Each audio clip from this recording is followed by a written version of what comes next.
Hello viewers, आज हम लोग लर्न करेंगे विजुअल स्टूडियो .NET में कैसे हम लोग क्लास एंड ऑब्जेक्ट्स को क्रिएट करते हैं और कैसे उसमें अपने प्रोग्राम्स को सॉल्व करते हैं through the help of class and objects. तो ये देखिए विजुअल स्टूडियो .NET और 2010 बिगनिंग लर्नर्स के लिए सफिशिएंट वर्जन है, जिसमें हम लोग आसानी से लर्न कर सकते हैं और फिर इसको आगे के वर्जन में अपडेट करके यूज़ कर सकते हैं। आगे के वर्जन में भी सेम फीचर्स होती है कि कैसे हम लोग क्लास एंड ऑब्जेक्ट बनाते हैं। सबसे पहला काम करते हैं हम लोग क्या करते हैं कि न्यू प्रोजेक्ट क्रिएट करते हैं, जिसमें हम लोग एक क्लास बनाएंगे और उस क्लास को मॉड्यूल्स जिसमें सब मेन फंक्शंस होती है VB.NET में, उसमें कॉल करके और देखेंगे कि वो क्लास कैसे ऑब्जेक्ट के रूप में अपने प्रोसीजर्स एंड फंक्शंस को कॉल करता है।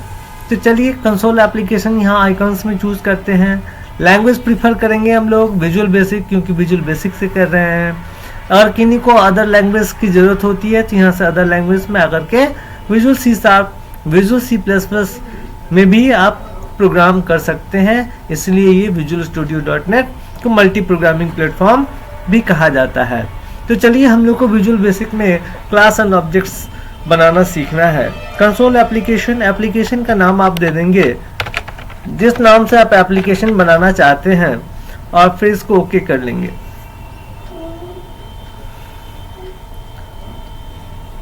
अब ये जब भी एक प्रोजेक्ट यहाँ क्रिएट होता है तो उस प्रोजेक्ट में बहुत सारे रिसोर्सेज होते हैं जो आपको ऐप्स के अंदर में दिखेंगे, और इसमें सॉल्यूशन एक्सप्लोरर जो है सो हमारा सारे रिसोर्सेज को के कलेक्शंस को दिखाता है, और इसमें हम लोग आकर के आसानी से डिफरेंट रिसोर्सेज को ऐड कर सकते हैं। आज हमें क्लास एंड ऑब्जेक्ट्स को ऐड करना है, तो पहले क्लास होगी, क्लास की एग्जिस्टेंस होगी, तभी जाकर के हम लोग उसका ऑब्जेक्ट बना सकते हैं। इसीलिए चलते हैं सबसे पहले कैसे ऐड करते हैं। तो देखिए सॉल्यूशन एक्सप्लोरर में आकर के अपने एप्लीकेशन ऐप पर राइट बटन प्रेस करते हैं, फिर यहाँ चूज़ करते हैं न्यू आइटम, फिर यहाँ सर्च करते हैं क्लास कहाँ है मेरा, फिर क्लास का नाम यहाँ टाइप करेंगे। मैं यहाँ क्लास का नाम टाइप कर देता हूँ rectangle, right, and .VB is the file extension of this class. Then इसको हम लोग करते हैं ऐड करते हैं। अब ये क्लास मेरे पास ऐड होके आ गया। अब अपने प्रोग्राम में हम लोग ऐड करते हैं किसको। अब देखिए इसकी फॉन्ट्स बहुत छोटी है, हो सकता है आपको नहीं दिखे, तो मैं इसको थोड़ा जूम इन कर देता हूँ। इंपोर्ट्स सिस्टम ये नेम स्पेस है जो फ्रेमवर्क क्लास लाइब्रेरीज के फीचर्स को इंक्लूड करता है हमारे एप्लीकेशंस के साथ। अब देखिए रेक्टेंगल का अगर हमें एरिया निकालना है, we have to find the area of rectangle. We needs length, breadth as integer.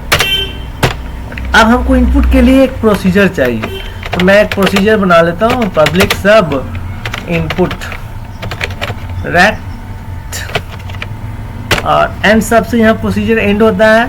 यहाँ पर हम इनपुट कराते हैं console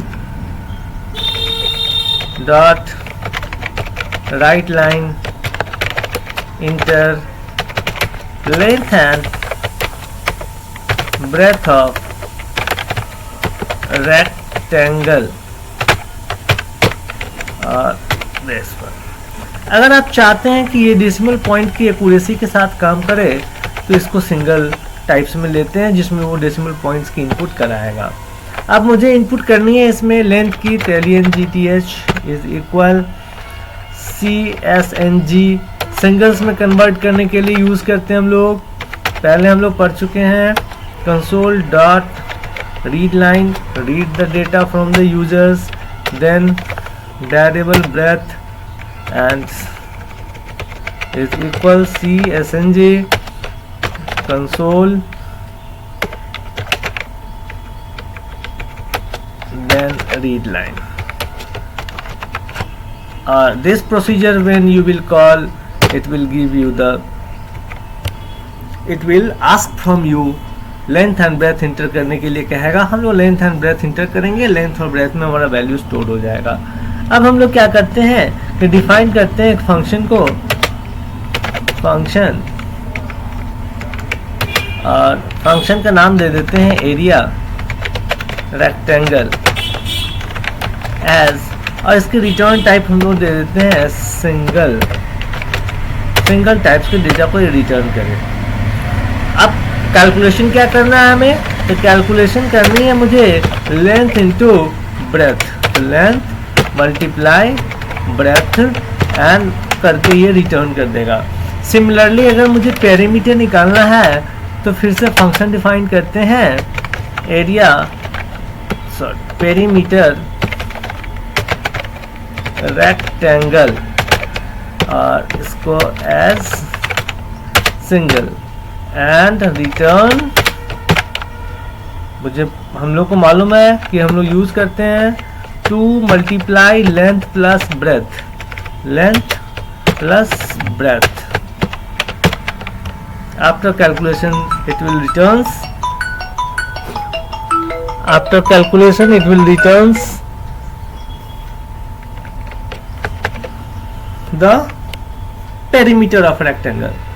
Now we have to call this, so we need to open our existing module files which contain the submain, and in submain declare dim and object name object, किसी भी नाम से object ले सकते हैं as, and the name of class is rectangle equal new to allocate the memory for our existing rectangle class.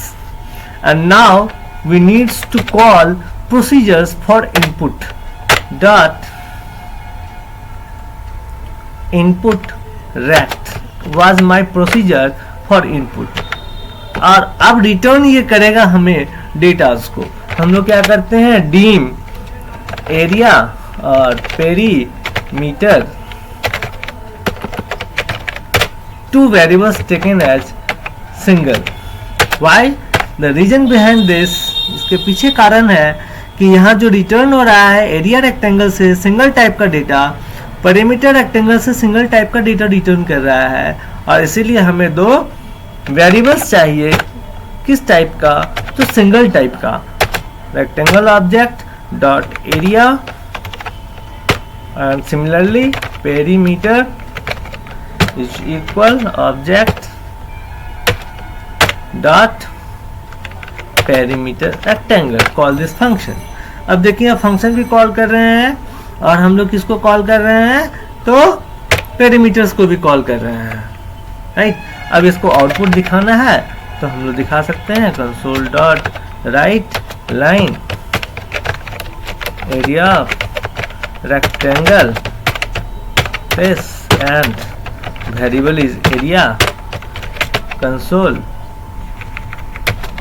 dot right line perimeter of rectangle and the variable which contains perimeters.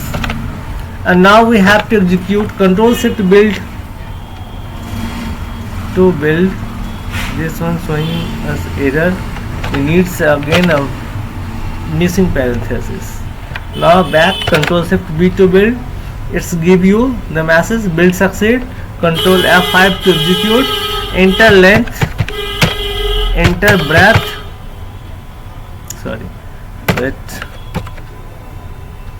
enter length, enter breadth, and it's giving the output rectangle, area of rectangle 11.66 and perimeter of rectangle 15 after multiplying this one, right?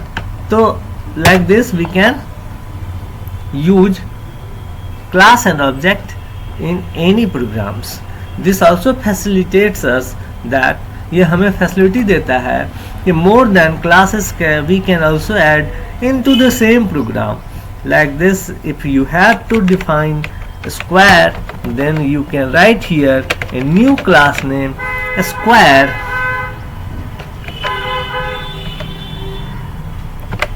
and like this, and right here like rectangle, take sides of a square and compute an area and perimeter and call it into the modules similarly. Thank you viewers.